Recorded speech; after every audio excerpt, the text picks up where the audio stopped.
This is Unit 1, Week 2, question, I'm going with 6. Who were Roger Williams and Anne Hutchinson? Two folks who were extremely religious. Part of the Puritan Society in the Massachusetts Bay Colony.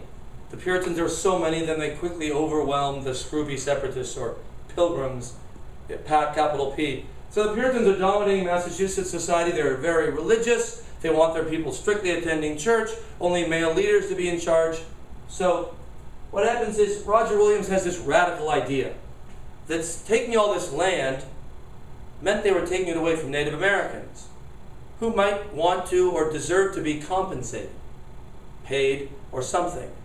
That's too threatening, and that's one of the major reasons they boot him out. And what's he end up doing? He's supposed to go back to England, banished.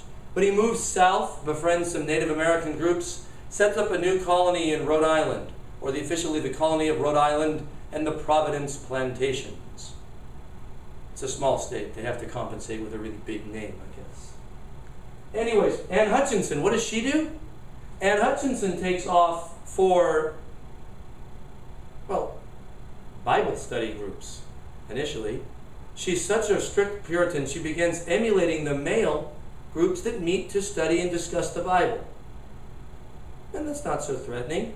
But then she starts coming up with ideas that perhaps you are not saved just because you attend church and are Puritan, but perhaps you are saved in the afterlife because you have good inner workings, personal beliefs. That's threatening. A woman is speaking up. She's ultimately put on trial and banished as a woman unfit for our society. And she eventually moves south into Connecticut and the new little colonies just south of Massachusetts Bay Colony. But what really gets her in trouble and what ultimately puts her on trial is that she finally decides that only 2 of the Boston ministers are to be saved. And she names names.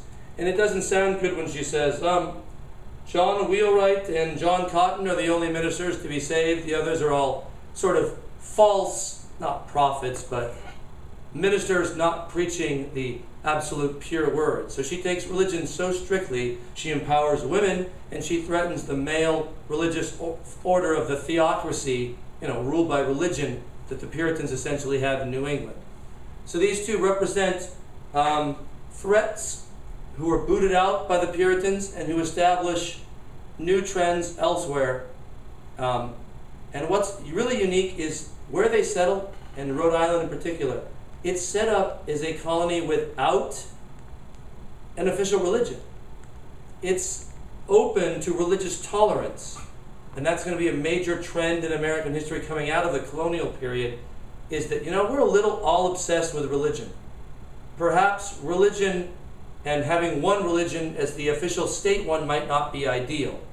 Religious tolerance doesn't mean religious acceptance of all, but this is the first time that part of American government and society is developing with openness of religion, which is eventually, of course, going to go into the First Amendment of the U.S. Constitution. And that's it from the Happy House of History and some dude in a Hawaiian shirt.